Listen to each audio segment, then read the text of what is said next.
नमस्कार, मैं हूँ संजय शर्मा। आप देख रहे हैं 4 PM यूपी। इस जैन जी और जैन अल्फा ने सरकार के पसीने छुड़ा दिए। योगी जी का डर पैदा कर दिया। योगी जी के कपकपी छूट गई। बड़े बड़े मंचों पर योगी जी बड़ी बड़ी बातें करते थे। राम राज जाग गया, अपराधी भाग गए, भय मुक्त हो गया। अब अपने नेताओं के लिए बुलेट प्रूफ जैकेटें खरीदने पड़ रही है। 52 बुलेट प्रूफ जैकेटें, लाखों रुपए की बुलेट प्रूफ जैकेट पहन के नेता चलेंगे। किससे डर है भैया? इन जैन जी से, जैन अल्फा से अंडा टमाटर ना फेंक दें। दैनिक भास्कर के राजनीतिक संपादक केपी मलिक से मैंने पूछा कि भ्रष्टाचार की कोई सीमा नहीं है और नेता अब डर रहे हैं। उधर राहुल गांधी ने जो कर दिखाया वो सोचा नहीं था किसी ने। अमित शाह और मोदी को जमीन पर ले आए। झुकती है दुनिया, झुकाने वाला चाहिए। दैनिक भास्कर के राजनीतिक संपादक केपी मलिक से मैंने तमाम मुद्दों पर बातचीत की है। चलते हैं सीधा केपी मलिक के पास। 4 PM न्यूज नेटवर्क में बहुत बहुत स्वागत है। अभिनंदन आपका केपी मलिक साहब। जब मैं ये जैकेट पहन रहा था तो मैं समझ रहा था कि अब आप मुझ पे कुछ कमेंट करेंगे, तो आप मेरी मजाक उड़ाएं उससे पहले मैंने खुद ही आपको बता दिया। फिलहाल आपका बहुत बहुत स्वागत, बहुत बहुत अभिनंदन। नहीं नहीं, धन्यवाद संजय जी। बहुत बहुत धन्यवाद आपका भी, दर्शकों का भी। ये मैं नहीं कह रहा हूँ, दर्शक भी इसमें मजे लेते हैं। जैकेट वास्तव में आपकी अच्छी है। और इस पे कुछ निशान भी बन रहे हैं, मुझे हालांकि दूर से साफ नहीं दिख रहे, लेकिन लग रहा है कि हवाई जहाज बने हुए हैं। कहीं आप दुबई उबई का रुख तो नहीं कर रहे हैं? क्योंकि बाकी जगह तो नहीं हुआ नहीं, है आप। मैंने इस पे मोर का थोड़ा थोड़ा प्रतीक बनाए हैं। विश्व गुरु जी मोर को दाना खिलाते हैं, तो मैंने सोचा कि मैं भी कहीं हिंदुस्तान में तो नहीं पालने देंगे, लेकिन कहीं ऐसी जगह को ठिकाना बनाऊं जहाँ पे मैं भी मोर को दाना खिला सकूं। तो मैंने इसी बहुत थोड़ी-थोड़ी मोर वाली जैकेट बनाई है। अब मई में थोड़ा बहुत रहता हूँ, बॉलीवुड में काम कर रहा हूँ, पिक्चर बना रहा हूँ, तो थोड़ा बहुत तो हुलिया बदलनी चाहिए ना। तो लोग कहते हैं कि भाई बॉलीवुड में चले गए। एक जन सज्जन ने कमेंट किया कि संजय जी आप बॉलीवुड में चले गए पत्रकारिता। मैं कहा भाई मेरे माफ़ कर, दिन में 2-2 3-3 वीडियो कर रहा हूँ। यूपी की सबसे सनसनीखेज खबरें 4 PM पे आती हैं। 80 लोगों की टीम है मेरे पास, दिन भर रिसर्च करते हैं। मैं दिन भर ट्विटर पे, फेसबुक पे जुड़ा रहता हूँ। आज 2 घंटे मैं मीटिंग कर रहा था बॉलीवुड के लेके, पिक्चर अपनी साहिया को लेकर, क्योंकि सेंसर बोर्ड ने पास नहीं किया, तो हम लोग कोर्ट वोर्ट का प्लान कर रहे थे कि अदालत में जाएँ अपनी पिक्चर को रिलीज़ कराने के लिए। तब भी मैं वो खबरें देख रहा था कि क्या चल रही है। तो भाई मैं खबर मेरे प्राण वायु हैं। उत्तर प्रदेश की राजनीति, देश की राजनीति मेरी आत्मा है, इसलिए मैं उनसे दूर नहीं जा सकता। मैं बॉलीवुड में काम करूँ, मैं हॉलीवुड में काम करूँ, टॉलीवुड में काम करूँ। और मलिक साहब, मतलब घमंड नहीं कर रहा, लेकिन मैं फुल टाइम पत्रकारिता करता हूँ। प्राथमिकता गाने वही लिखता है। हूँ, गाने गाने लिखता हूँ, एक्टिंग करता हूँ, डायरेक्टर हूँ, प्रोड्यूसर हूँ। मैं मतलब मुझे लगता है कि जितने काम मैं कर सकता हूँ ना जीवन में, उतने काम करते रहने चाहिए। इसलिए काम मैं मोदी जी से कम नहीं करता हूँ। कोई कितना भी कह ले, 17 घंटे तो काम मैं भी करता हूँ, है ना? नहीं काम, लेकिन आज आजकल काम राहुल गांधी कर रहे हैं, मोदी जी कम कर रहे हैं आजकल। आजकल मोदी जी इसलिए कम कर रहे हैं कि राहुल गांधी ने धुआं निकाल दिया। आज भाई हैट्स ऑफ। आज जो राहुल गांधी ने करके दिखा दिया, वो गोदी मीडिया की मजबूरी हो गई। दिन भर अब चैनल पर राहुल गांधी चल रहे हैं। इनको समझ में आ गया कि जैन जी ने जिस तरह इनके रिपोर्टरों को दौड़ाया, पीटा, कपड़े फाड़े, अब अगर राहुल गांधी को ओवरलुक किया तो इनकी बैंड बज जाएगी। और रॉबिन हुड स्टाइल में राहुल गांधी ने एक लाइन में सिर्फ झुकती है दुनिया, झुकाने वाला चाहिए। राहुल गांधी जिस तरह तेवरों के संग थाने में घुसे और कहा एफआईआर तो लिखोगे, कपकपी अमित शाह की चढ़ गई। और मैं फिर कहता हूं मलिक साहब, आप मुस्कुराएंगे, जब समय खराब चल रहा होता है तो ऊंट पर बैठे आदमी को कुत्ता काट लेता है।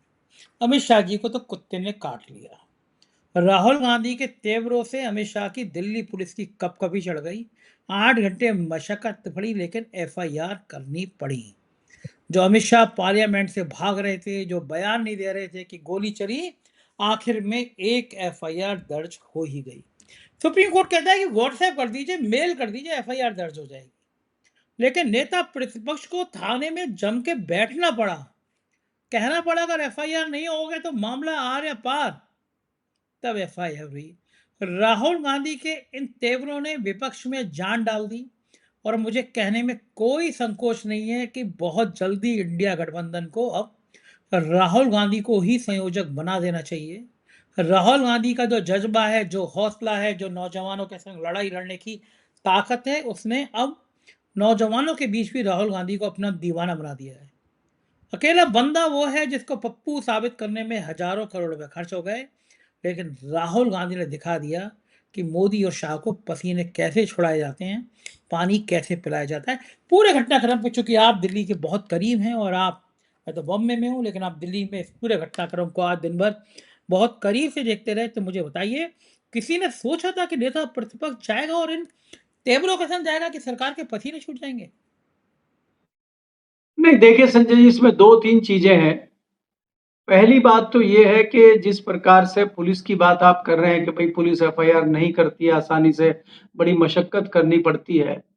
राहुल गांधी जैसे विपक्ष के नेता को 8 घंटे लग गए, जो पार्लियामेंट के चंद कदमों की दूरी पे है, इतना बड़ा थाना है, उसमें करने के लिए। तो गाँव में क्या होता होगा, ये उन्होंने खुद कहा। और कमाल की बात ये है कि एक-एक चीज़ की फुटेज, एक-एक चीज़ का वीडियो, एक-एक चीज़ के फ़ोटो उन्होंने डाले। और हम ये कहते हैं कि भई पुलिस इतनी आसानी से एफआईआर न करती, यहाँ भी हमें गलत ठहराते हैं भाई। अरे जंतर मंतर की एक लड़की थी, तो उसकी एफआईआर दिल्ली में नहीं हुई, 0 एफआईआर नोएडा पुलिस ने उसकी खटाक से कर ली। आप यूपी पुलिस को ऐसे ही भूल जा रहे हैं, कितनी तेज है यूपी पुलिस, नहीं देख रहे हैं आप? रात को वो आपके अभिषेक उपाध्याय हैं, उनके ऊपर रात को 11:30 बजे एफआईआर कर दी और उनके आगे लेने के लिए। तो जहाँ पुलिस का काम है, वहाँ पुलिस तेजी से भी काम करती है। लेकिन कहाँ काम करना है, कहाँ नहीं करना है, ये भी तो कोई डिसाइड करेगा ना। तो ये डिसाइड करने के उनके सरकारी आका होते हैं, जो ये डिसीज़न करते हैं। और आप ये देखिए, थोड़ा-सा पीछे चलना पड़ेगा आपको और दिल्ली से हज़ारों किलोमीटर दूर चलना पड़ेगा कि जब जो है अमित शाह, मोदी जी सीएम गुजरात के बने थे और अमित शाह गृह मंत्री बने थे और इनके पास लगभग दर्जनों मंत्रालय थे, तो वहाँ इनकी बहुत अच्छी ट्रेनिंग हुई थी। कई एनकाउंटर हुए थे, चर्चित एनकाउंटर रहे थे और बाद में किसी का कुछ नहीं बिगड़ा, ना अधिकारियों का बिगड़ा, ना अमित शाह का बिगड़ा, सब बाइज्जत बरी हो गए। पुलिस कोई भी होती है, पुलिस सरकार की कठपुतली होती है। जो भी सियासी दल होगा, उसकी कठपुतली पुलिस होती है, उसी को बचाने का, उसी को आगे ले जाने का, उसी का सारा काम करती है। हैरानी की बात आप देखिए, सबसे पहले पुलिस ये कहती रही, कोई गोली नहीं चली, कोई बैलेट गन नहीं चली, हमने कुछ नहीं किया, कोई प्रेस कॉन्फ्रेंस दिल्ली पुलिस ने नहीं करी, इस बात को छुपाती रही। हमारे मंत्रियों ने, जितेंद्र सिंह मंत्री ने बयान दिया पार्लियामेंट के अंदर, कोई बैलेट गन नहीं चली, कोई गन नहीं चली, कोई गंभीर इस तरह का मामला नहीं हुआ। हमारे कहा कि भाई कोई गोली नहीं चली, कोई मरा है क्या, बताइए कोई मरा है क्या? मतलब जब तक कोई ना मरे तब तक तो इनको लगता है कुछ हुआ ही नहीं। और आप ये हैरानी की बात देखिए कि आज जिस प्रकार से राहुल गांधी पहुंचे हैं, 14 अगस्त से वो जो छात्र है साहिल लोचव करके, वो लगातार एफआईआर कराने की कोशिश कर रहा है 14 अगस्त से, उसकी एफआईआर नहीं हो रही।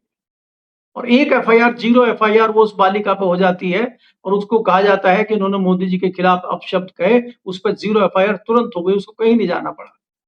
बैठे-बिठाए नोएडा पुलिस ने कर दी। और यहाँ ये रोज थाने में जा रहा है, मेरी एफआईआर करो, इसकी एफआईआर नहीं हो रही है।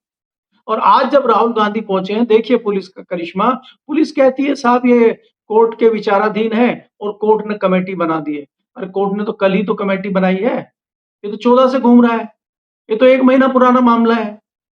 तो आप ये देखिए कि पुलिस का व्यवहार क्या है और सरकार का व्यवहार क्या है। दूसरी बात ये है कि जो पर्दा एक ले लिया था, जिस पर्दे के पीछे छुप गए थे अमित शाह, वंदे मातरम नामक पर्दा, आज वो पर्दा भी हट गया। और वंदे मातरम का पर्दा ज्यादा दिन चल नहीं रहा है, क्योंकि राहुल गांधी छात्रों की जो ये गूंज है, इस गूंज को गुंजायमान रख रहे हैं।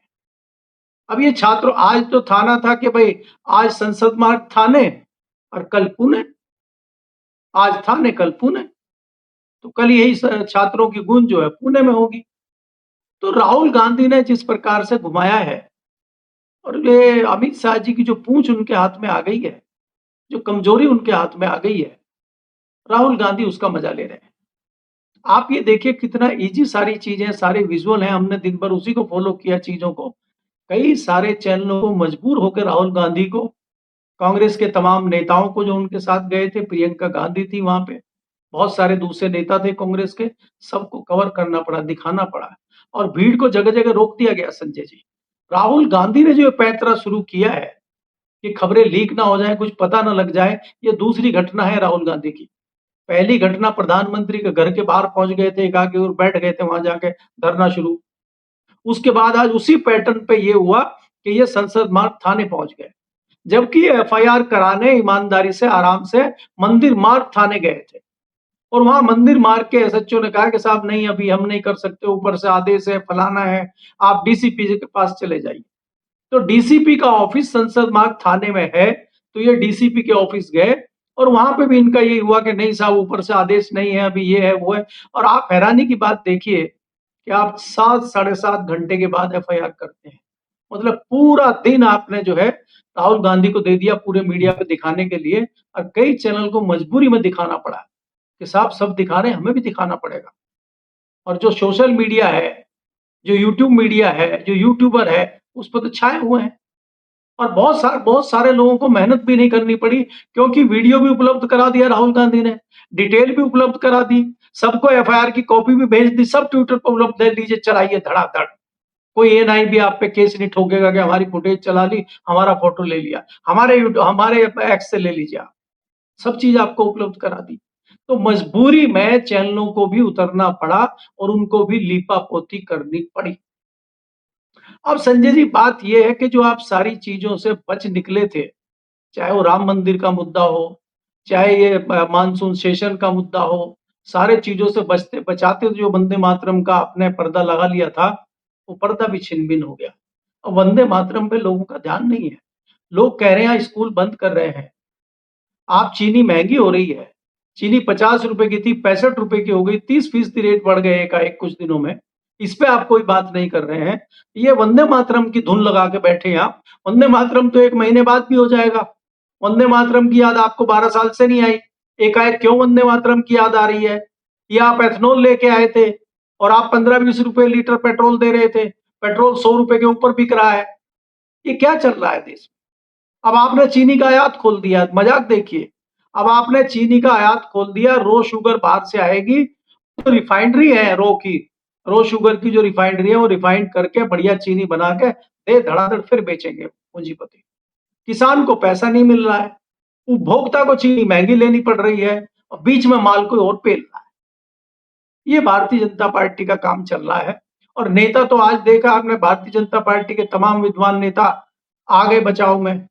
सबसे पहले गिरिराज सिंह जी आए, रविशंकर जी आ गए, उसके बाद नड्डा जी ने कहा कि ये जो है फुटेज खाने के चक्कर में राहुल गांधी आ गए, फुटेज बता रहे हैं कि खा रहे हैं वो, मैंने भूखे हैं वो फुटेज के, खा रहे हैं इसलिए। तो इसलिए मैं कह रहा हूं कि अभी जो है हालत खराब है, भारतीय जनता पार्टी की सरकार की हालत खराब है और उसको समझ नहीं आ रहा है कि किया क्या जाए।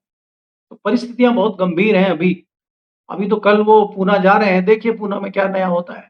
दूसरी एक छोटी सी घटना यहाँ पे ये भी है संजय जी, ये जो एक वो शायद अभिषेक रंका है उनका नाम, या क्या आशुतोष रंका, जो कॉकरोच पार्टी के हैं, वो लगातार, क्योंकि राजस्थान के रहने वाले हैं, तो जयपुर के आसपास स्कूलों में जा रहे हैं। वहां जो उनके ऊपर हमला कर दिया, कहा शिक्षा मंत्री के आदेश है आप घुस नहीं सकते। पता चला वो स्कूल है ही नहीं, वो वैकल्पिक स्कूल चल रहा है तबेले में।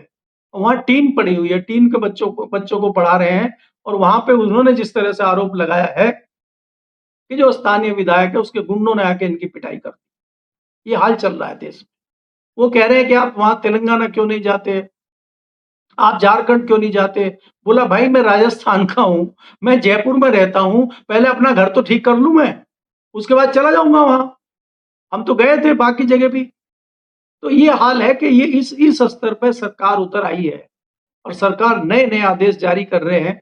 हमारे यहाँ यूपी में भी आदेश जारी हो गए। हमारे यहाँ शामली से भी आज कुछ खबरें आई हैं कि कुछ लोग जाना चाह रहे थे, लेकिन उनको स्कूल के अंदर घुसने नहीं दिया गया। मोबाइल अलाउ नहीं है, कैमरा अलाउ नहीं है। ऐसे इंक्वायरी हो रही है जैसे कि आप किसी बहुत संदिग्ध जगह में घुस रहे हैं और यहाँ आप इतनी आसानी से नहीं जा सकते। मुझे लग रहा है इतनी सख्ती तो होम मिनिस्ट्री में जाने में नहीं है जितनी आजकल स्कूलों में हो गई है। जी।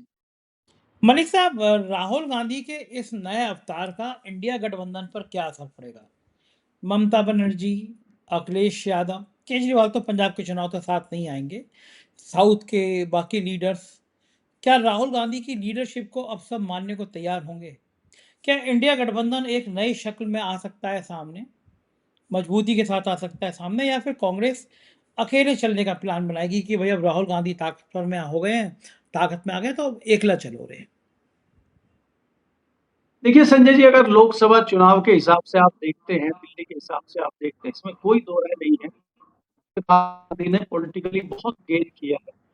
और आज जहाँ वो खड़े हैं, पिछले अगर 2 पार्लियामेंट के सेशन हम देखें और पिछले दिनों से जिस प्रकार से वो युवाओं के साथ कनेक्ट है, इसमें कोई दो राय नहीं है कि उन्होंने काफ़ी ऊँचाई हासिल की है। जिस प्रकार से भारतीय जनता पार्टी ने उनको घोषित करने के लिए तमाम साम-दाम, दंड-भेद किए थे, वो तो हमारे सामने है कि आईटी सेल के लोगों को बदलना पड़ गया मोदी जी को। अगर आईटी सेल बहुत अच्छा काम कर रही होती, तो बदलना क्यों पड़ता? तो राहुल गांधी जिस रास्ते पे चल रहे हैं अभी, मुझे लगता है कि अब इंडिया गठबंधन में किसी को कोई ऐतराज़ नहीं होगा, उनको अपना नेता मानने में। क्योंकि जो क्षेत्रीय छत्रप हैं, जो क्षेत्रीय पार्टियाँ हैं, अगर वो लड़ेंगी, उनको वैसे भी खत्म होना है। आप हश्र देखिए, चाहे वो लालू की पार्टी हो बिहार में, चाहे वो वेस्ट बंगाल में ममता की पार्टी हो, चाहे बाकी आप कहीं भी आप देखेंगे पार्टियाँ, चाहे शिवसेना महाराष्ट्र में हो, चाहे पंजाब में हो, तो बाकी जगह जिस प्रकार से सारी राजनीतिक दल खत्म हुए हैं, अगर उनको बचना है, उनको अपना अस्तित्व बचाना है, तो उनको कांग्रेस की छतरी के नीचे आना होगा। अन्यथा समाप्त वो भी होंगे। तो अगर और आप अगर बात करते हैं जो आगामी हमें चुनाव सिर के ऊपर खड़े हुए हैं, सबसे बड़ा स्टेट उत्तर प्रदेश है। हालाँकि चुनाव तो उत्तराखंड में भी है, चुनाव तो पंजाब में भी है, चुनाव और कई राज्यों में है। लेकिन महत्वपूर्ण तरीके से अगर हम उत्तर प्रदेश में बात करें, अगर अखिलेश यादव कांग्रेस के साथ मिलकर नहीं चलते हैं, तो अखिलेश यादव को भी उत्तर प्रदेश में भारतीय जनता पार्टी नुकसान पहुँचाने की कोशिश करेगी। लेकिन अब बात ये है कि भारतीय जनता पार्टी कितनी मजबूती के साथ खड़ी है, भारतीय जनता पार्टी में कितना दम बचता है, अभी तो ये भी देखना बाकी है। क्योंकि हमें ये नहीं भूलना चाहिए कि यूपी और दिल्ली में जो तल्खी चल रही है, बाबा में, गुजरात लॉबी में जो तल्खी चल रही है, वो भी तो भारतीय जनता पार्टी का पतन कर रही है। क्या भारतीय जनता पार्टी उतनी मजबूत है, जितनी वो बिहार चुनाव के दौरान थी, जितनी वो वेस्ट बंगाल के चुनाव के दौरान थी? इतनी मजबूत भारतीय जनता पार्टी आज के परिप्रेक्ष्य में है? हमें ये भी देखना होगा। क्योंकि भारतीय जनता पार्टी में जिस प्रकार से आपसी मतभेद, आपसी लड़ाइयाँ खुल के सामने आ रही हैं, अब ये कोई छोटा मामला नहीं है। जिस प्रकार से इतने दिनों से मामला चल रहा है कि राम मंदिर में चोरी हो गई है और अकेले चंपत राय को लपेटा जा रहा था। अब चंपत राय की किताब खोल दी है। चंपत राय जी ने कह दिया कि असली क्रांतिकारी हम नहीं है, असली क्रांतिकारी नपेंद्र मिश्रा जी है। नपेंद्र मिश्रा जी कह रहे हैं कि ऐसा नहीं है, वो चंपत राय जी हैं। तो अब ये किसको फ़ायदा पहुँचाएगा? क्या ये लड़ाई, क्या ये अंदरूनी मतभेद भारतीय जनता पार्टी को फ़ायदा करेंगे या नुकसान करेंगे? तो इस तरह की चीज़ें भी आपको बहुत सारी दिखाई देनी पड़ेगी। और लेकिन आपने जो सवाल किया है कि राहुल गांधी को अब क्षेत्रीय छत्रपों को नेता मानना ही पड़ेगा और इंडिया इंडिया गठबंधन मजबूती के साथ अगर आता है, तो उसका नेतृत्व राहुल गांधी करेंगे। दूसरी बात ये है संजय जी कि जिस प्रकार से अमित शाह लगातार साउथ के राज्यों में घूम रहे हैं, चाहे वो महाराष्ट्र हो, चाहे वो तमिलनाडु हो, चाहे वो आंध्र प्रदेश हो और कई प्रदेशों में घूम रहे हैं। अभी भी वो किसी तरह से जिस नए परिसीमन के लिए लगे हुए थे, लेकिन अभी चर्चा ये है कि अभी सरकार जो है, क्योंकि थोड़े बिदके-बिदके नज़र आ रहे हैं चंद्रबाबू नायडू भी, क्योंकि चंद्रबाबू नायडू के यहाँ भी कॉकरोच हैं, बड़ी मात्रा में वहाँ कॉकरोच हैं, वहाँ भी स्कूलों की हालत खराब है। दूसरा ये है कि परिसीमन के मामले पर भी रुख साफ नहीं किया है चंद्रबाबू नायडू ने, तो उनको एक खतरा नज़र आ रहा है, तो थोड़े बचते नज़र आ रहे हैं। तो ऐसी परिस्थिति में भारतीय जनता पार्टी के पास सरकार बचाने के लिए अपने पूरे नंबर होने चाहिए, तो उन्होंने डीएमके पे डोरे डालने शुरू कर दिए। और दिल्ली में चर्चा ये है कि नई सरकार अगर बनती है, सरकार में परिवर्तन होता है, नया रिशफल होता है, तो उसमें कुछ डीएमके लोगों को मंत्री बनाया जा सकता है। और सवाल फिर हमारा वही रहेगा कि जिन पे आप 2012, 13, 14 में आरोप लगा रहे थे, ए राजा और कनिमोझी को लेकर सड़कों पे उतरी हुई थी भारतीय जनता पार्टी, अब वही मंत्री बनकर शोभा बढ़ा रहे होंगे और उन्हीं के गले में माला पहना रहे होंगे मोदी जी और अमित शाह जी। और भारतीय जनता पार्टी के न लोग उन्हीं के लिए नारे लगा रहे होंगे, जिनको अभी तक चोर बता रहे थे। तो ये भी हमें देखना बाकी है कि रिशफल में कहीं ऐसा ना हो कि ये भी तस्वीर बदल जाए। क्योंकि लगातार अमित शाह की कोशिश है कि पार्टी को बहुमत के करीब बनाए रखा जाए। कहीं ऐसा ना हो कि एलाइज़ बिदक जाएँ, क्योंकि कई एलाइज़ जो है मौके की तलाश में हैं। उनको लग रहा है क्योंकि अंदर भी धीरे-धीरे मतभेद बढ़ रहे हैं, जिस प्रकार से आपके सामने उदाहरण है चंपत राय और नपेंद्र मिश्रा जी का। जी। बिल्कुल ठीक कह रहे हैं। और इधर योगी जी कहते फिर रहे हैं यूपी में राम राज आ गया, बदमाश भाग गए, अपराधी भयमुक्त हो गया प्रदेश, ऐसे लंबे-लंबे डायलॉग, फर्जी डायलॉग। हालत ये है कि अपने नेताओं के लिए बुलेट प्रूफ जैकेटें खरीदी गई हैं। 52 बुलेट प्रूफ जैकेट खरीदी गई हैं मंत्रियों को और नेताओं को। कई नेताओं तो ऐसे हैं जिन्हें जेड प्लस दिया गया है, खुद गुंडे हैं। उनके लिए बुलेट प्रूफ जैकेट, लाखों रुपए की बुलेट प्रूफ जैकेट पहन के योगी सरकार के नेता घूमेंगे। आप सोचो, ये अपने नेताओं की सुरक्षा नहीं कर पा रहे, उन्हें बुलेट प्रूफ जैकेटों में घुसा रहे हैं, घुमा रहे हैं। ये आम आदमी की तो क्या ही रक्षा करेंगे। डायलॉग मंच पे योगी आदित्यनाथ के ऐसे बड़े-बड़े लंबे-लंबे होते हैं, ऐसी फर्जी कहानियाँ होती हैं कि जाने क्या कर बैठेंगे। हिम्मत इतनी कि एक पत्रकार सच बोल रहा है अभिषेक उपाध्याय, तो रात को आधी रात को उसके घर पहुँच जाओ। ये जो बुलेट प्रूफ जैकेट पहना के अपने नेताओं को घुमाएँगे गली-गली, मोहल्ले-मोहल्ले, तो जनता नहीं पूछेगी भैया तुम्हारे नेता इतने इम्पोर्टेंट और हमारी जान की कोई कीमत नहीं। ये बुलेट प्रूफ जैकेट क्यों, डर क्यों लग रहा है नेताओं को? एक जैन जी ने सड़क पर आके अंडे-वंडे भी नहीं फेंके अभी, मैं चाहता भी नहीं कोई अंडे टमाटर फेंके, लेकिन बिना कुछ फेंके-फेंके नेता बुलेट प्रूफ जैकेट में आ गए। क्या गजब हैं जैन जी भाई, जैन अल्फा। इनके डर के मारे योगी के नेता बुलेट प्रूफ जैकेट में घूमेंगे। कुछ दिनों बाद साड़ी और जैसे रामदेव भागे थे, कहीं जैन जी के चक्कर में घर से निकले मंत्री जी साड़ी शलवार में निकले, ऊपर घूंघट काट के कैबिनेट की मीटिंग में जा रहे हैं। ये तो गजब नौटंकी हो रही है उत्तर प्रदेश में, इनकी हवाई खराब हो गई। ये क्या राजनीति करेंगे चुनाव से पहले? इनको लग रहा है जनता दौड़ा-दौड़ा के पीटे ना कहीं, तो बुलेट प्रूफ जैकेट बचा लेगी क्या? क्यों ये बेवकूफ़ी का ख़्याल आया होगा? नहीं संजय जी, देखिए अभी तो आप आधा आइडिया दे रहे हैं कि कोई बुलेट प्रूफ जैकेट आ रही है। आप तो इस तरह से कह के ये आइडिया दे रहे हैं कि बख्तरबंद गाड़ियाँ मंगाई जाएँ और बख्तरबंद गाड़ी मंत्री जी के आगे चलेगी और उसके पीछे 2 बख्तरबंद गाड़ियाँ पुलिस की चलेंगी। तो ये तो आप मोटा खर्चा जो है उपभोक्ता के लिए बता रहे हैं, जो आयकर दाता है उनके ऊपर और कर्जा आप रखने की बात कर रहे हैं। देखिए उत्तर प्रदेश सरकार के पास वैसे ही पैसा नहीं है, सड़क नहीं बनवा पा रही है, सड़कें टूटी हुई हैं, गन्ना किसान का पेमेंट सरकारी मिलें भी नहीं कर पा रही हैं, प्राइवेट तो नहीं कर रही हैं। दूसरा क्या, स्कूलों को देने के लिए पैसा नहीं है सरकार के पास।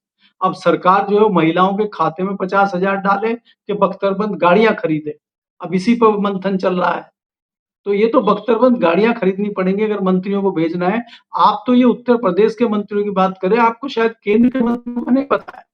केंद्र के मंत्रियों को आदेश दिया है कि भाई साहब आप जो है आईआईटीज़ में जाइए और वहाँ पे जेन ज़ीस को, युवाओं को थोड़ा भरमाइए आप। अब आप देखिए और सपोज़ करिए कि इतने ज्ञानी मंत्री भारतीय जनता पार्टी के, इतनी ज्ञानी सांसद हैं, और गिरिराज सिंह जाके यूनिवर्सिटी में और आईआईटी में क्या भाषण दे रहे होंगे, आप समझिए, कल्पना कीजिए। स्मृति ईरानी जी जाएँगी किसी आईआईटी में, किसी यूनिवर्सिटी में, वो क्या भाषण देंगी। दूसरे भारतीय जनता पार्टी के जो तमाम दूसरे नेता हैं जब वो जाएँगे, आपके दोस्त जाएँगे गौरव भाटिया जी जाके वहाँ पे क्या जो है संबोधन देंगे। आपको गौरव भाटिया जी को बधाई देनी चाहिए, भई उनको कितने वोट मिले हैं, चुनाव लड़े थे वो, चौथे नंबर पे आए हैं। और जो भारतीय जनता पार्टी का वकीलों का एक परिषद बना हुआ है, उसमें 600-700 वकील भारतीय जनता पार्टी के और संघ के लोग हैं। उन्होंने भी वोट नहीं दिया, सोचिए। और ऐसे तमाम वकील हैं जो सेंट्रल गवर्नमेंट के पैनल पे हैं, दिल्ली सरकार के पैनल पे हैं, उन्होंने भी वोट नहीं दिया और वो जीत गए हमारे यूपी वाले प्रदीप राय जी। देखिए, अब बढ़िया आदमी है प्रदीप राय भाई, हमारे मित्र हैं, भाई हैं प्रदीप मैं राय, वही कह जीत रहा गए हूँ, वो। यूपी के आगे हुए प्रदीप राय जी, वो जीत गए, उनको रिकॉर्ड वोट मिला है भाई, बहुत अच्छा वोट मिला है और भाटिया जी ने चौथे नंबर पर पहुँचे। तो ये तो भारतीय जनता पार्टी की पकड़ है, जिसके यहाँ पे पकड़ नहीं है, तो वो यूपी में क्या करेंगे पकड़ के?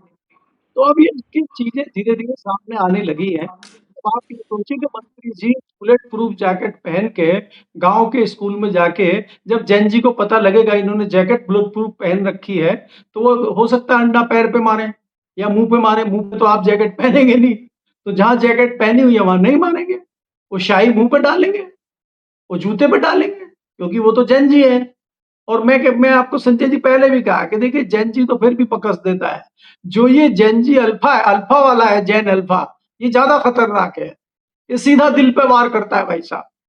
आप देखिए ये नहीं छोड़ता है, ये ज़्यादा खतरनाक है। तो इसलिए अब जो है बेला चल गई है और सड़क पे युवा और जेन जी उतर गए हैं, इनसे मुकाबला करना आसान नहीं है। और इश्यू ये जेन्युइन इश्यू है संजय जी। देखिए बच्चे क्या माँग रहे हैं आपसे। बच्चे अपने स्कूल को ठीक करने के लिए, शिक्षा को सुधार करने के लिए, उनको शिक्षित करने के लिए, ईमानदारी से एग्ज़ाम करने के लिए, हमारा रिज़ल्ट सही तरीके से आने के लिए यही तो माँग रहे हैं। आप अगर ये भी नहीं दे पा रहे हैं, तो और आप क्या देंगे? क्या देंगे आप इसके अलावा? या यही दे रहे हैं आप क्या? ऐसे लोगों की भी कमी नहीं है जो प्रेस क्लब में आके जो है मोदी जी को भगवान राम के रूप में आके आरती चल रही है। हमें तो खतरा होने लगा, आज चर्चा प्रेस क्लब में चल रही है कि भाई साहब वो दिन दूर नहीं है जब प्रेस क्लब से बाकी लोगों को भगा दिया जाएगा और इसको मोदी जी का मंदिर बना दिया जाएगा। इस तरह की चर्चाएँ दिन भर चली है आज दिल्ली में कि भाई बिल्कुल साहब ठीक बात आदेश है, का यही यही होने वाला है। और आप ये देखिए मलिक साहब, मैं तो डर गया भैया। देखिए मैंने एक एक बड़ी बढ़िया स्टोरी सुबह 6 बजे लगाई। एक बड़े प्यारे से सज्जन से शरीफ से शख्स है, नाम है टेबरीवाल। दुबई में रहते थे और महादेव ऐप जो सट्टे का लाखों करोड़ का खेल हुआ, उसके मेन मास्टरमाइंड माने जाते थे। ईडी ने जब ये जांच शुरू करी तो उसके न जाने कितने पन्नों में टेबरीवाल टेबरीवाल टेबरीवाल टेबरीवाल। लेकिन साहब बड़ी चर्चा हुई कि टेबरीवाल के संबंध तो पीएमओ तक जा पहुंचे। मैं फिर कह रहा हूँ मेरे पास कोई प्रमाण नहीं है कि हरेन जोशी उनके दोस्त है या नहीं है। लेकिन फिर इतना बड़ा काम हुआ कि टेबरीवाल का गुर्गा विकास गर्ग जो भाजपा का नेता था उसको गिरफ्तार कर लिया। लोग हैरान कि बीजेपी के सीनियर लीडर का बेटा खुद बीजेपी नेता संयोजक भी है कि उसका वो गिरफ्तार हो गया। 900 साढ़े 900 करोड़ की संपत्ति जब्त हो गई। एक वो रोविन नैना रैना हैं, उनके भी कुछ खुलासे हुए इसमें कि उन्होंने भी बड़ी शिकायत की थी। केजरीवाल साहब लंदन बैठे हुए हैं। लंदन में उन्होंने बड़ा साम्राज्य खड़ा किया। वकील साहब को सुना गया है कि वो 3 करोड़ रुपए महीना देते थे केवल पैरवी में। वो वकील साहब मेहुल चौकसी वॉक्सी की भी वकालत किया करते थे। लंदन गए वो केजरीवाल जी के पास, सुना जाता है। मैफेयर सबसे महंगी जगह है। वहाँ पे वकील साहब का कुछ महिलाओं से सेक्स वैक्स को लेके विवाद हो गया और महिलाओं ने शिकायत कर दी, वकील साहब जेल चले गए। जब मुझे पता चला तो मैंने टेबरीवाल की पड़ताल करी, ईडी के पन्ने आए तो मेरे तो होश वाख्त हो गए। तब तक साहब सुबह खबर आई, शाम तक टेबरीवाल का नोटिस, लीगल नोटिस आ गया मेरे पास। उससे 1 डेढ़ साल पहले मैंने विकास गर्ग पे स्टोरी की थी। विकास गर्ग ने मुझे मुकदमा कर रखा है, मानहानि का चल रहा है। टेबरीवाल का जैसे ही नोटिस आया, मैंने कुछ लंदन के अपने लिंक एक्टिव किए तो और होश उड़ाने वाले कारनामे सामने आ गए कि टेबरीवाल का बेटा अक्षत अक्षत टेबरीवाल वहाँ के सैकड़ों करोड़ रुपए के निवेश को संचालित कर रहा है। एक क्लब है, कुछ और पेपर मैंने मंगाए हैं क्लब में, अक्षत की प्रॉपर्टी में। लेकिन मेरा बड़ा गंभीर सवाल ये है मलिक साहब, हजारों करोड़ रुपए का आरोपी, ईडी पहले उसका नाम लेती है, बाद की चार्जशीट में नाम गायब हो जाता है, लंदन में बैठ रहा है, यहाँ के वकील जा रहे हैं। लेकिन भारत सरकार भूल गई कि टेबरीवाल नाम का आदमी है, उसका बेटे का अभी भी इंडियन पासपोर्ट है। टेबरीवाल ने भारत का पासपोर्ट छोड़ दिया। लेकिन ऐसे भगोड़ों को, ऐसे बेईमान लोगों को भारत सरकार पहल नहीं कर रही वापस लाने की। तो क्या माना जाए कि वाकई में पीएमओ में कोई आदमी सही में उसकी मदद कर रहा है, या ये सब अफवाहें हैं, आरोप हैं, सच नहीं है? लेकिन केजरीवाल बच कैसे जाता होगा? क्या तंत्र होता होगा ऐसे लोगों के पीछे मलिक साहब? नहीं, देखिए जो जिस प्रकार से आप बात कर रहे हैं टेबरीवाल की, मुझे याद है कि बीच में ईडी में इनका नाम भी आया था। लेकिन बाद में इनका नाम भी गायब हो गया और ये खुद भी गायब हो गए, बाद में कोई चर्चा कहीं हुई नहीं। और ये कोई पहला कारनामा इस सरकार में नहीं है। इसमें आप देखिए, एक व्यक्ति थे गुजरात के, वो कश्मीर में बड़ा पीएमओ का प्रोटोकॉल लेके घूम रहे थे और उनकी एक बार चर्चा हुई, उसके बाद वो गायब हो गए। फिर एक पीएमओ के पास ही संजय शेरपुरिया नाम के थे, वो भी कुछ दिन आए, वो भी गायब हो गए। फिर क्या हुआ, आपने देखा कि पीएमओ में हिरेन जोशी का नाम आया और कुछ दिन चर्चा चली और ये भी हुआ कि भई वो सट्टा ऐप से जुड़े हुए हैं, इसलिए शायद उनको हटाया गया, लेकिन कोई तथ्य कुछ चीज़ सामने आई नहीं। दूसरा, हमारे प्रसार भारती के नवनीत सहगल जी थे, उनको भी हटाया गया, उनमें भी चर्चा चली कि उनका बेटा भी कुछ जुड़ा हुआ है, हालाँकि उन्होंने तुरंत सफाई दी। लोगों ने सफाई में भी कहा कि भई इन्होंने तुरंत सफाई दी है, तो कुछ चोर की दाढ़ी में तिनका लग रहा है। इसके अलावा संजय जी, अगर आप देखेंगे, अभी बिहार में भी एक इस तरह की गिरफ्तारी हुई है और पुलिस ने जिस दिन गिरफ्तारी की है, तमाम चीज़ें दिखाई हैं कि उनका 100 करोड़ का ये है, घर बना हुआ है, गाड़ियाँ हैं, विदेशी गाड़ियाँ हैं। जो एक नई गाड़ी है, भारत में कुल 3-4 गाड़ियाँ हैं, एलन मस्क वाली जो नई गाड़ी है, वो भी उनके वहाँ से पकड़ी गई है। तो ये लोग कौन हैं? सरकार इस पे मुँह क्यों नहीं खोलती है? बात ये है कि अगर सरकार मुँह नहीं खोल रही है इस पे, सरकार मीडिया को जानकारी नहीं दे रही है, सरकार पब्लिक को जानकारी नहीं दे रही है, तो सीधा-सीधा मतलब है कि कहीं न कहीं सरकार का छत्र छाया में ये काम हो रहा है। क्योंकि आप देखेंगे अगर सरकार की बात करें पिछले 12 सालों में जितने देश से भगोड़े हैं, किन-किन भगोड़ों को ये वापस लेके आए हैं। ये तो बड़े दावे करते थे सरकार आने से पहले कि हम एक-एक अपराधी को पकड़ के लाएँगे, बाहर से पूरा जो काला धन देश से बाहर गया उसको वापस लाएँगे, 15-15 लाख तो यूँ ही मिल जाएगा लोगों को जैसे देश से बाहर से पैसा आएगा। तो ये तो पुराने जुमलेबाज हैं संजय जी, हम जुमलों पे ही तो चर्चा कर रहे हैं। जो व्यक्ति पार्लियामेंट में झूठ बोल रहे हैं खड़े होके, ये तो बाहर प्रेस कॉन्फ्रेंस में झूठ बोल देंगे। इन्होंने तो सिस्टम को झूठ बोलना सिखा दिया है। ये जो हम बैलेट गन की चर्चा कर रहे हैं कि चली कि नहीं चली, पुलिस ने मना कर दिया नहीं चली, पीआईबी ने प्रेस कॉन्फ्रेंस करके प्रेस रिलीज जारी कर दी पीआईबी ने कि कोई गोली नहीं चली है। वो तो बाद में जो ये आपका आरपीएफ था जो इसका आरएएफ था, जो सीआईएसएफ की बॉडी होती है, उसके कमांडेंट ने कहा कि साहब 2 राउंड बैलेट गन चले हैं।